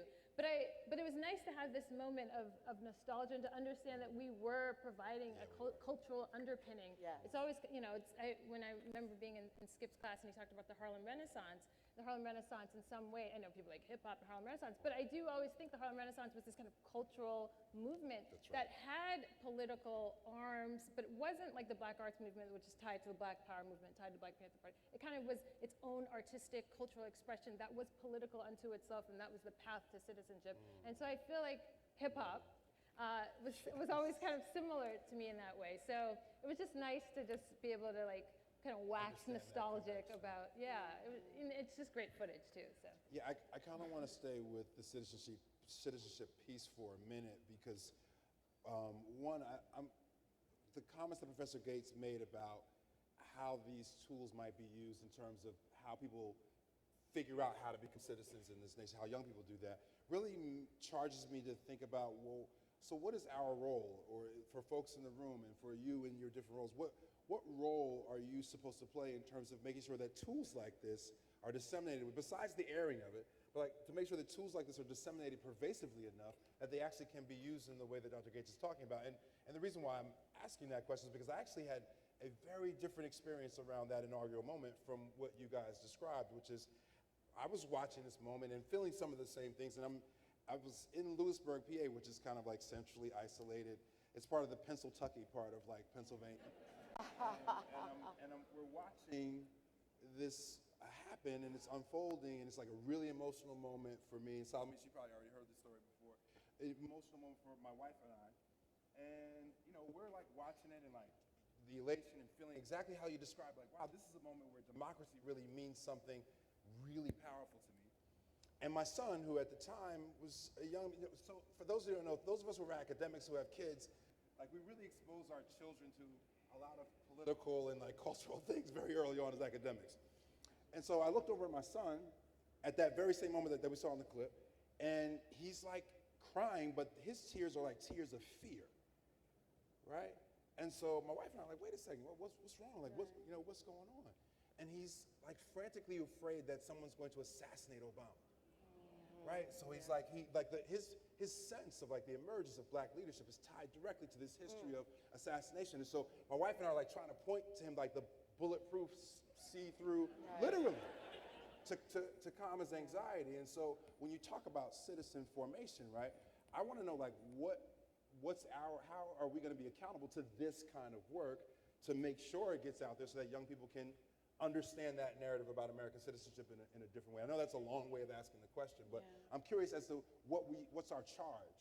When someone writes a great book in the academy, we all go around and say, hey, it's a great book. When someone releases a groundbreaking album, we all go around and say, hey, you gotta go listen to this album. Everyone's like, yo, you gotta listen to Solange, or you gotta read Sights of Slavery by Salome Schiller. What's our charge for this kind of text in terms of getting it out there beyond its air dates? Well, to talk to each other, to have these kind of forums, to have these beautiful documentaries, to share them, to get the word out. I mean, it's just like I'm watching 13 now, Ava DuVernay's new project. And I know for me, while the charge at my station is to play music, as long as I have a microphone, I'm using it to disseminate information. It is imperative that we use our social media to espouse what it is that we support and believe in, and to teach our children, like you said, you and your wife gave your son some clarity about the situation. And as parents, and even if you're not a parent, if you're a guardian, I mean, if you have a pulse, you have a responsibility to younger people and to elders and everybody in between. So we just have to talk with each other as opposed to at each other and share information that is going to make a difference, qualitative difference in our lives. Yeah.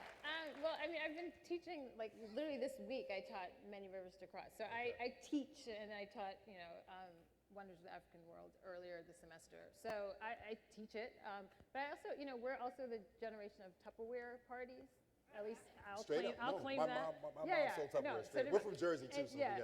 So and you're like Tupperware. Where am I going with this? Yeah. But what I mean is, the nonprofit Along With Home that I co-founded, my sister, we did a lemonade screening party for the community, right? Because people didn't have access. I mean, PBS is different, obviously, than HBO. Everybody ain't got HBO. Yeah, and so I think those are the kind of events. If you're not teaching it in the classroom, you can hold like screening parties. Or Did you say a lemonade? It was lemonade. With Beyonce's HBO. Yeah, sorry, lemonade. I just said lemonade. Okay, Beyonce's album when it came out, it was the video was released on HBO. Exactly. You had a lemonade party. You didn't invite me, girl. Yeah, it was in Chicago.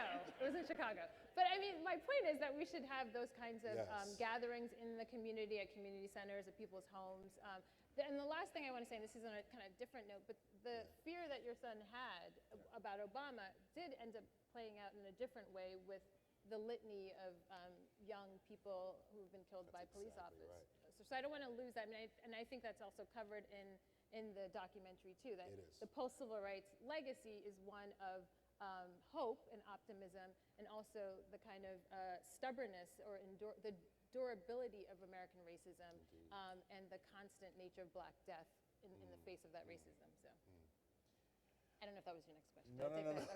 I mean, I have 1,000 more questions, but I want to get a couple of these questions in. This one is from, and I can't read everyone's handwriting, so I'm sorry, but someone whose first name is Carl, can't figure out the last name.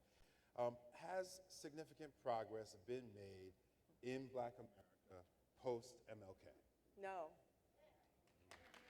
Anytime our children, our men and women are being shot, and they don't even have a weapon, my quick answer is no. There's been a level of progress, but we have so much further to go. I mean, it seems like, okay, people have phones with cameras and video, so we're able now to capture some of these incidents which have been going on for centuries. But now with 24-hour news cycles, cell phones, we're seeing more of it. We're just seeing outright murders, but no different than lynchings and all of the things that happened before the civil rights movement. And, not just physical death. Let's talk about spiritual death. Death through the fast foods, the worst foods, and the worst. Black folks don't have access to supermarkets, good supermarkets in their communities. Most, not all.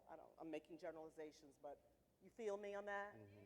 Okay, fast foods though, but if you go through a Black community, what do you see? A McDonald's on every corner, a liquor store on the other corner. So we are being fed the negative, not just in our food and our beverages, soda.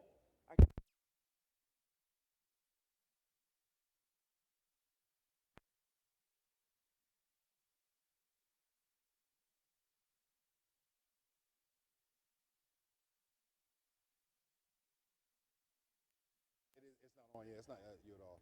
Okay. Check. Microphone check. Mic check. Come on, sound man. Work it out. There's no pressure. No pressure. There we go. Thank you. So, food that is not very nutritious, fast food that is not very nutritious, and then we are seeing things like Love and Hip Hop, where we see Black men and Black women fighting each other. Be mindful, though, those shows would not happen without somebody green-lighting those shows. So we must ask the question, why do those types of shows continuously get green-lit? Why are they being fed as... It's showing young men and women that they're supposed to argue and get in each other's faces, and females as well, and not just African-American men and women. I'm Puerto Rican as well. Same thing with the Latin women. When you see Latin women on these shows, they're in your face, they're cussing, they're screaming, they're very negative. And so we're being fed this diet of the lower end of behavior, in my opinion. And perhaps some of you agree. So we have to look at those things because they're part of the systematic racism that's being programmed in our homes, in our communities. And that concerns me. And also, when we talk about the music and the progressive music of the Public Enemies and some of the artists that we mentioned before, now you have a young thug wearing a dress. and calling his boys his lovers. What is that? I'm not feeling that. I'm sorry. I mean, it's like, again, the demasculization of black men in hip hop. Not all, but there are examples of very popular rappers right now who are, and really, what is the substance of what they're talking about? I like to have a good time and party like anybody else, but some of the subject matter is I'm going to stay in my moderator real low. role. I'm going to stay in my moderator role and not respond to that right You're now. not But we should gonna talk respond. about that. We Okay, should let's talk about Ms. it. Alamisha. Well, I mean, I think one of the no. I'm the I probably moderator. disagree with you a little bit about, well, not a little. I mean, I think what's interesting about the moment that we're in terms of let's use Black Lives Matter as our model for social change, is that it's a movement that is primarily led by or created by Black queer women, and it's a movement that really grounds the lives and the experience of Black trans folks. So It's an intersectional movement. Yeah, it's an intersectional movement. So I think, I mean, that's maybe different than what the critique of the hip hop artists that you were talking about. But I do think, I just want to put that out there, that I think we're in a new moment of blackness too, or at least not a new moment, but maybe the people who've been sidelined or marginalized or forced to not be able to be their full selves in public. Like, I think we're in this really, really important moment of blackness as well. So I just throwing that out. So, I mean, it could be both of those. It could be both that progress has stymied in some ways and we've made some gender progress. fluidity, yes. I'm not saying we haven't made any progress whatsoever, and I think the Black Lives Movement is an evolution or the continuum of what happened before. Yeah. For this generation, it's called Black Lives Matter. Yeah. But trust and believe, I marched, I picketed, Oh, yeah, no, I no. boycotted. We did a lot of the Yeah, same things that Black Lives Matters movement is doing. Yeah, We did it back in the definitely. 60s and the 70s. Yeah, that makes sense. Here's a exactly. question that came in from the audience with no name attached. Why do most black folk view Ivy League black graduates as out of touch? It's a two-parter. What would Dr. King say about the harsh criticism of blacks who want to strive to the top? Oh, that's a good question. Why do most black folk view Ivy League black graduates as out of touch? These are two questions, but maybe related, maybe not. And what would Dr. King say about the harsh criticism of blacks who want to strive to the top? Can I put that first one to you since you graduated from Ivy League? From many Ivies? From many Ivy No, Three, maybe- right? Yeah, It's like Penn, Brown, You don't Harvard. have to do that right now. With that question, no, I'm just kidding. I think it's a very accurate critique, and I think it's to what Skip talked about before, and the class divide and the ways in which black middle class or black upper middle class or black aristocracy don't always feel as if their fate is linked to those who are black working class or the working poor. So I think it's a fair critique. It's not absolute, but I share the critique. And I don't think it's just Ivy League. I think there may be a critique of those who are upperly mobile who don't Who are out of touch. Yeah, who don't see them, and out of touch, I would add, don't see themselves as beneficiaries of affirmative action, right? Like the structures or the kind of apparatuses of the state that enabled us. You know, this idea that everyone gets to Penn or Harvard by hard work is a myth, right? And I think, I grew up working class kid from Boston, from Dorchester, and I worked hard. It's true, but I also had a lot of opportunities and a lot of people give me a chance through scholarships and obviously through the big structure of affirmative action. So I think we should be deeply committed and understand our fates are linked. And I think this is what, again, back to the Barack Obama moment, that was a moment when we recognized that. And not it was just black people saw their fates as linked, but those who voted for him saw their fates as linked. And so, yeah, it's a fair critique, and I take it, and I try to do a lot of different work inside and outside the academy as a result. I mean, I try to do double, triple. The more access I have to elite institutions, The more you feel accountable to doing yeah. the work. So that's my answer. Deanna, I'll leave that one. Next question. What about the second one? What would Dr. King say about the harsh criticism of blacks who want to strive to the top? And I'm assuming this questioner is making the assumption that people who are even striving for greatness, whether they're Ivy League or not, are sometimes being critiqued by people in their own community. I think there's always going to be criticism of people that are doing well. Folks who don't have their stuff all together look at folks, and we call those haters. There are always going to be haters. But, you know, I say they have a right to their opinion. I don't necessarily share it, and many others may not, but you have to keep striving. I believe that Dr. Martin Luther King encouraged equality. He wanted a better life for all people, specifically black folks, but he wanted harmony amongst all folks. And so I think that he would be happy to see some of the strides that we've made and say that we needed to make more. I think if he were alive, that's what he would say. Because we're not there yet. We're just not there. We have some work to do, Yes. I would say.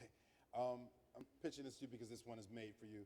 Do today's musical icons make a positive or negative impact on African Americans, especially young African Americans? I mean, you already were talking about this. So Well, I was just talking about a few because I was just talking about a few. But those few that I mentioned Young Thug, Fetty Wap, artists like that. It's just, to me, it's not very progressive. But like I said, not everything is for everyone, but there are people who love that because they're selling millions of records. Or streaming. Now streaming is the thing. Folks don't necessarily buy physical or even digital. It's just everything is streaming. Well, streaming, digital. There are people who are progressive and making great music. I mean, I'd like to cite D'Angelo's Black Messiah as a landmark album. And his performance on SNL, you know, he was making a statement about police brutality, injustice, oppression, you name it. And so there are artists that are committed to still continuing the work of people like Stevie Wonder. I mean, look, Stevie, through his Dr. Martin Luther King song for his birthday, you know, even though it was done 20, 30, almost 30 years ago, it's amazing. Made a huge impact. Almost 30. It made a huge impact and all around the world, and there are still artists who are conscious in their lyrics and their performance, their outreach in the black community. I want to go back and cite Kenny Gamble, since all of us are here in Philadelphia right now, his universal movement. Kenny Gamble was born and raised in Philadelphia, and he used the money that he made in the music industry, recycled it into the very neighborhood that he grew up in. Now, he's a songwriter, producer. He's not writing songs like he used to back in his heyday of the 70s and 80s, but through songs like Ship Ahoy, The Rich Get Richer, you know, Wake Up Everybody. They did a body of work that was the soundtrack of the 70s and 80s. And he used that music and that money to redevelop South Philadelphia. And a community that was once ravaged by drugs and crime, it is now a beautiful neighborhood where you can walk down the street and not get hassled. I'm not saying there's no crime there. I'm just saying it is a beautiful community. And that was his mission. And also he has 11 charter schools. So he, you know, my thing is I want to see more artists like Jill Scott, another artist from Philadelphia, North Philadelphia. She has the Blues Babe Foundation.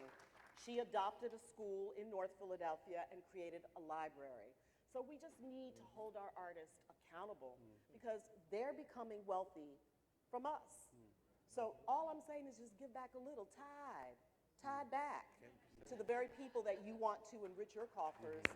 And there are other artists. I've just cited two, but there are others making a difference. Same questions, Alamisha? Yeah, I mean, that was a really good answer. So I may only add that I think there's two ways of thinking about the artist.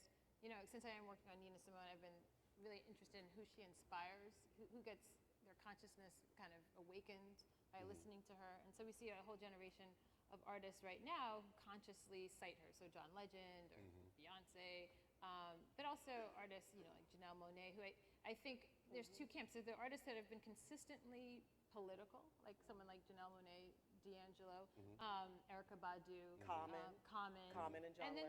And then there are artists that are finding their voice because they're being pushed, like, as you know, because James Brown was so interesting about you know, he was pushed. You know, there was demands made by activists for him to become more politically engaged, and then he creates this anthem. It's brilliant and genius. But unlike maybe other artists like Curtis Mayfield or other artists who are doing that kind of political, and so we're seeing both things happen. We're seeing artists who are being awakened by the moment that we're in, and then we're seeing artists who have just been steadily doing this and maybe they're getting shine in a different way. So that's what I would say. But time is running up, so running out there. So yeah, I believe artists should be politically engaged, and even if they don't seem conscious, they may be doing negative political work. Excellent. Yeah, We'd like okay. to bring Dr. Gates Oh, back yeah. to the stage, Yay. please.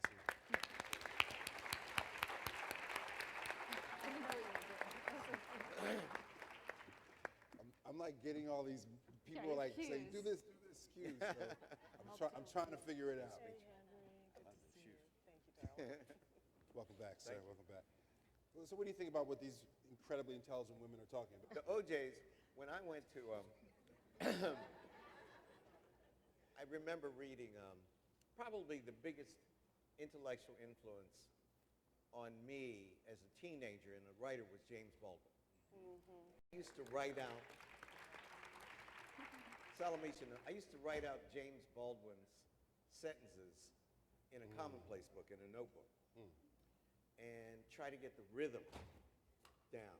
His use of semicolons and clauses. And when he wrote a famous essay called Stranger in the Village about being the only black person in this little village in Switzerland. And then later, a documentary was made with Baldwin going back to that village.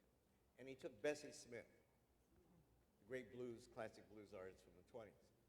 And he talked about how he understood what it was to be black in America, living in a, ice-covered village in Switzerland through the voice of this black woman, Bessie Smith. So when I went off to the University of Cambridge as a graduate student, I remembered that. And I liked Bessie Smith, but I took the OJs. And I took the Ship Ahoy album. Right, great album. And one of the things that I was part of a generation of literary critics that brought formalism or close reading. When you look at literature not for its themes, but how language is used. And I was trying to understand something in England they call practical criticism. And it's how form can have meaning. And it didn't make sense to me because my first degree was in history. And I was listening to Ship Ahoy. And when he said, somebody said, tote that bar. And in the break, there's this gap. He goes, somebody, and then it's quiet, and then he says tote that bar. And I realized the whole theory of practical criticism through that one gesture of the OJs. That is a true story. Wow. And so, the work can be done. What he did in that neighborhood was very important. What he did for my mind was important too. And I want to comment on the questioner about what would Martin Luther King say. When I was growing up, the blackest thing you could be was an educated man or an educated woman. If someone had said to you, I read a survey in the Washington Post a few years ago, inner city black kids listing things white, getting straight A's, white, speaking standard English, white, visiting the Smithsonian, white. If anybody had said something like that when I was growing up, they'd have smacked you upside your head, beat you behind. That was the stupidest thing I ever heard in my whole life. We valued education as much as anybody because the white master prevented us, made laws against us having education. So that we have to aspire. You cannot tear down the people who are achieving. We need to get more people achieving. Not laugh at the model of an Ivy League person or an educated person. Martin Luther King went to Morehouse, the black Ivy League. You can't get more elite than that. My daughter went to Spelman, Spell person, I call it. That is what we have to aspire to. We have to figure out how to reawaken that segment of the black community that has been so discouraged by bad public schools, by the absence of mentors, by the penal system, which has done all it could to destroy the fabric of working class and lower working class people. It's a war against our people. And part of it is the level of the mind. And far too many of us have internalized our own oppression. And we have to stand up against that. We have to fight that and say, no, you've got to be educated. You have to defer gratification. You got to learn your ABCs. You got to learn your multiplication table. There is hope down the road. You do not have to despair. You do not have to resort to a life of drugs or drop out of school or what. No white man makes you drop out of school. No white racist makes you flunk out. That's ridiculous. And those of us who are leaders in the community, have to stand up and say you must value education as if your life depends on it, because the life of the race does depend. Exactly. So I got to get at least one more question from the audience here, because this is from a school teacher. I'll read it for the panel. But I also want Dion and Salamisa to think for a moment, because I'd like for each of you to pose a question directly to Dr. Gates before we run out of time here. But the question from the audience that I'd love for you all to think about here is, and this is from a first-year teacher in the public school district of Philadelphia. One of the most impactful quotes I've heard in the recent past is that, quote, education and law enforcement hold the same violent roles in our society, end quote. What are your thoughts on this, and how, as teachers in the school district of Philadelphia, can we make a positive impact on the youth of Black America? Well, first of all, we need to flip the script. We put value on our sports people, our entertainers. We need to flip the script and give praise and honor and support to teachers. Our children spend more time with their teachers than they do with their parents or their guardians, and that is real talk. We need to make them the superstars. I'm not saying we should not support our entertainers, because we work hard and we want to be entertained. When we take it down, we just want to chill, relax, and listen to our favorite album or watch our favorite ball player. But when my kids were little and they went to public schools, I gave them, the teachers, gifts, cards, praise, all the time, because I knew that these people were significant to the development. I was co-parenting with my children's teachers. And so for the person who is the teacher in the Philadelphia school system, I applaud you, whoever you are, because you're doing a phenomenal job with few resources. We need to, as citizens, as tax-paying citizens, we need to work diligently to give them more support. I was just sitting I'm on the board of the Marian Anderson Award, and last week we gave out grants to young kids, and parents' applications were coming in. Parents who were making $10,000, $12,000 for a family of 4 or 5, and they would write notes and say, you know, my child has an instrument that is given to them by the school district, but the instrument is falling apart. So we are coming to you asking for support and a donation to get them a proper instrument. We've taken gym out of the schools, we've taken music out of the schools, and you know, quiet as it's kept, art, you know, these great cultural assets that make a difference in a person's lives. We need to really be aggressive about that. We really need to work hard, diligently, to change this, because there's something wrong with our value system. I mean, I don't want to sound negative. I feel like I'm being a little negative here, but I'm keeping it real. I mean, I really feel like I'm keeping it real, and I am a parent of 3 adult children. So I think that whoever you are, who did the question? Are you? Hey, props, mad props, congratulations on having one of the best jobs that one can have in our culture, in our society. Salamisa, you want to weigh in? Yeah, I mean, I know I thought it was a good answer, and I don't think you were being too negative, only because I feel like I'm going to just even be a little bit more pessimistic. And from what I understood from the question, you're talking about the kind of school-to-prison pipeline, right? So we're in Philadelphia, and while I agree with Skip, no one makes you drop out of school, but I do think there are conditions that are created where it makes it impossible to attend school. Sure, I agree.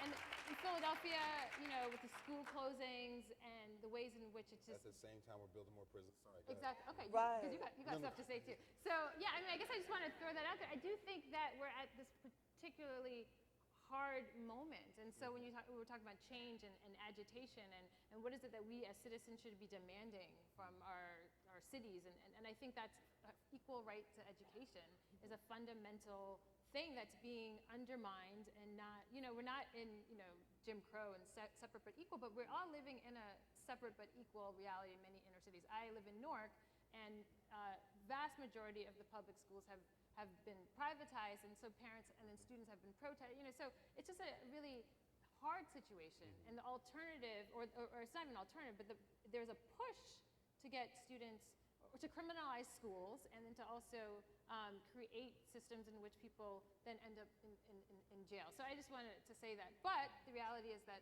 you know, we together, because these are all our children. Well, Yeah, go on. But I agree with that qualification. Except my position is that we can't accept victimhood. Yeah, no, I agree. You know, you can say, what she said is absolutely true. But if you say you're a victim, Yeah. and the odds are stacked against you, so you might as well give up, we can never say No, that. and I wouldn't agree with that. Those of us outside of those conditions who have benefited from affirmative action, you know, have the responsibility, as I keep saying, which is what the series is about, to go back and fight for a better school system, fight for better role models, but to fight the battle of the mind. And that is the war. That's when it's lost by your time you're 4, you're 5, you're 6. And we can't, none of us can rest on the laurels of our collective success because 38% of all black children live at or beneath the poverty line. It's disgusting.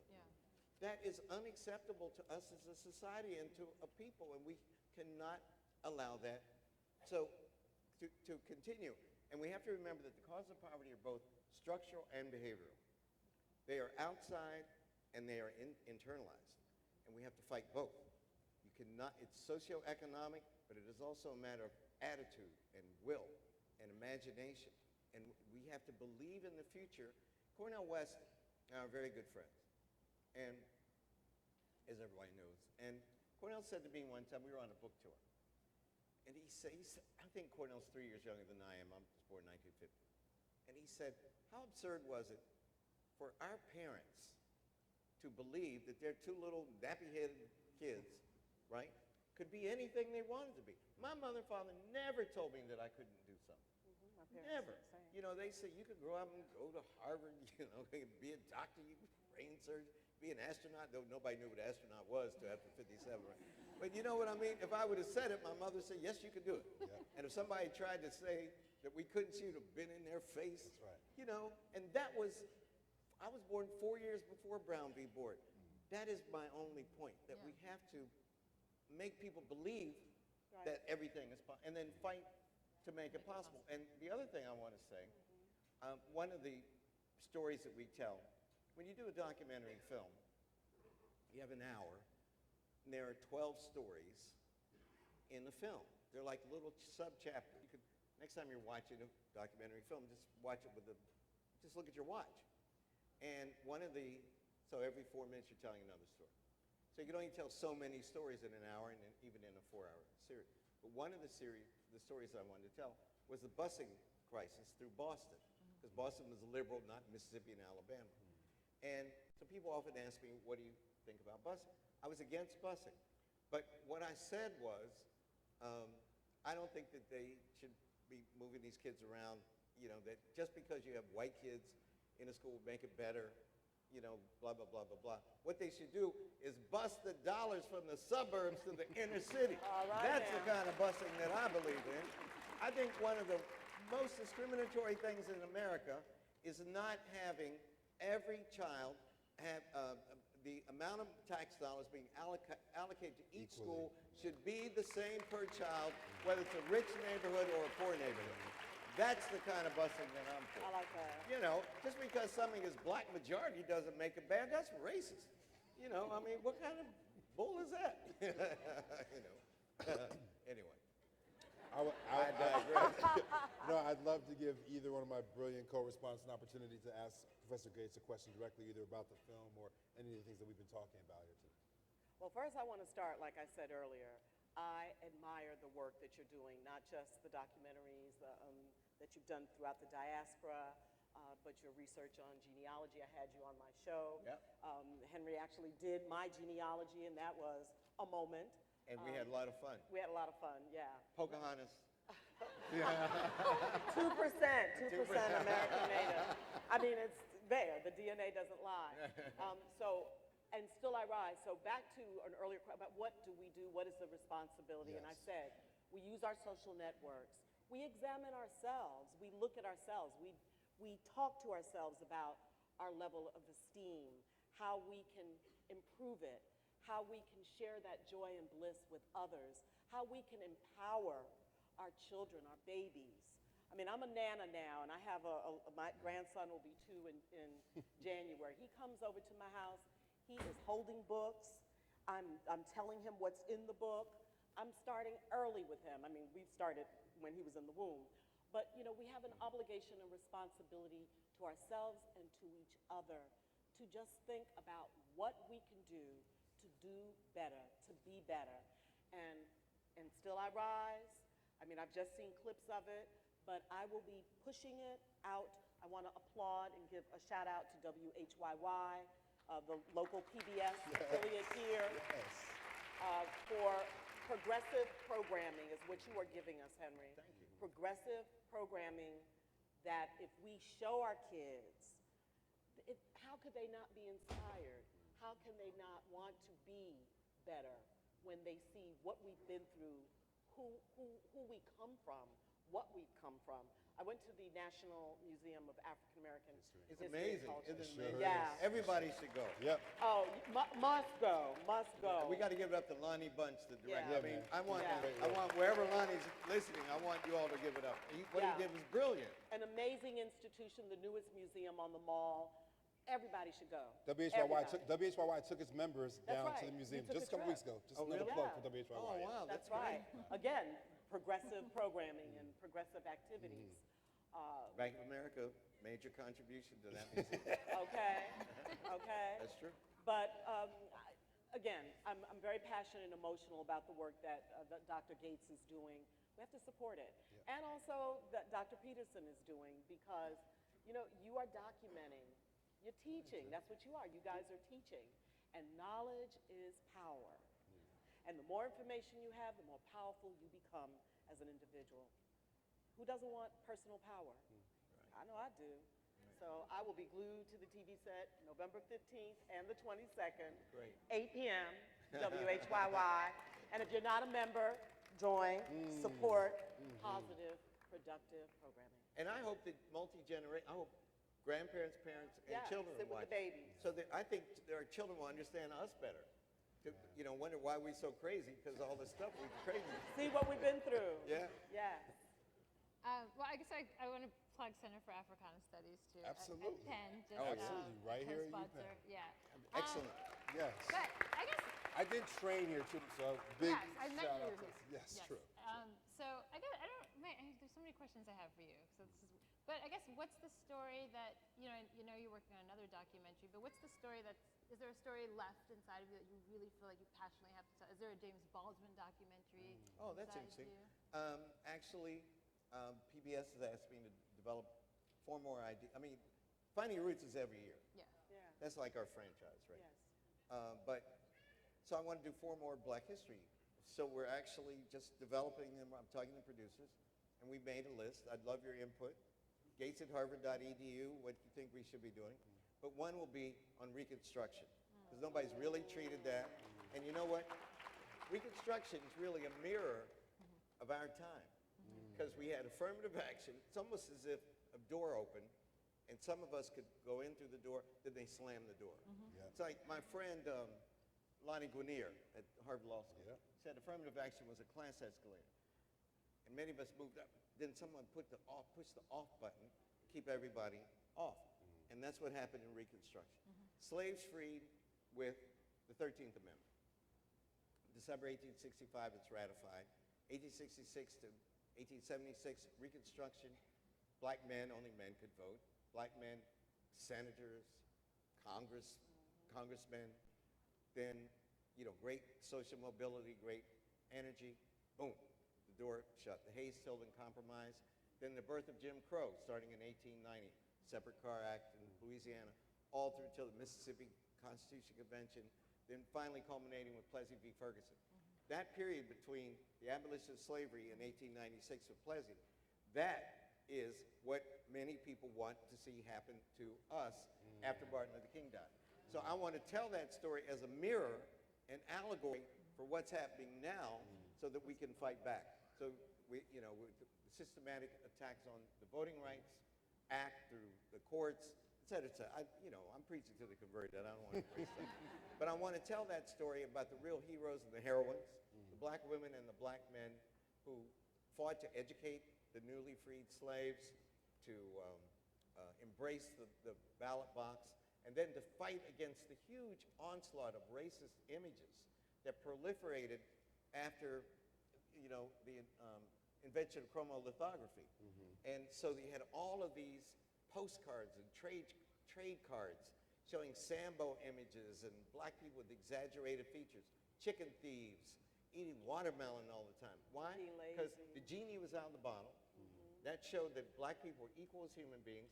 They could actually run legislatures, be Congress people, et cetera, et cetera. Then they wanted to put the genie back in the bottle. So they had to persuade America, plus to try to persuade black people that we were really innately inferior. And it was a huge propaganda onslaught that proliferated throughout the society, culminating, in one sense, which is where I'll end it, 1915 with The Birth of a Nation. The most racist film ever made. And so that's one story that I wanted to tell. One, the other, well, what do you think of that? Okay. I love the black church. I love black preaching. I like black music, you know, black sacred music. I spend the summers on Martha's Vineyard. You don't think of that as a great center of African-American culture, but it actually is, right? And every Sunday, Charlene Hunter Galt, the civil rights leader who's crying there at the end, who integrated the University of Georgia, she drags me to Union Chapel. We see some of the greatest black preachers in the place of packed. Vernon Jordan, everybody goes. And Martin Luther King famously said that 11 o'clock on Sunday morning is the most segregated hour in the whole week in America. So I thought it would be interesting. The first institution created, you all know this, Philadelphia, was AME Church. Richard Allen. Right here, Richard Allen. I happen to have been on the last 12 years on the Citizen Stamp Advisory Committee. I had the pleasure of proposing Richard Allen to be on a stamp, and it was just released on the 200th anniversary of the AME Church. Loves you for that. I want to tell that story of the oldest black institution to the televangelists today. I would love to get a panel of like Cornel West and Michael Eric Dyson and a couple other people to rate the top 10 black preachers in the United States, almost like The Voice. When you get them to sit together on a panel, you please let us know. Yeah, let us know. We want to be here for that. Oh yeah, I hadn't thought that, but we'll work on that. I believe in reconciliation. But wouldn't that be good? Because these guys go and study how to produce those effects. Have T.D. Jakes up there and Otis Moss Jr. and Otis Moss III. They study each other. And so it would be interesting to have them analyze and tell you how the preacher works, how preaching works, and then to talk about gospel music as opposed to the spirituals, et cetera, et cetera. So I think that would be a fun thing to do. James, I have a question. Sure. I made a comment, Yes. a long-ass comment, I'm sorry. But you've been in and out of Philadelphia for many years. Can you just talk about Philadelphia and its significance as an American cultural, political, social, economic capital, and what you've learned about Philadelphia? One of the most interesting things to me about African-American history is the importance of Philadelphia in the free Negro community. James Forten was the richest black man in the United States. Sailmaker. And he lived right here. And for a while, he he believed in the Back to Africa movement, and then changed his mind, which probably was the right thing to do, with Paul Cuffey. And Paul Cuffey was from Boston, from around Martha's Vineyard, and then Boston. And Paul Cuffey was the first black man to go in the White House through the front door. I mean, to see James Madison to get his ship back, which had been confiscated during the War of 1812.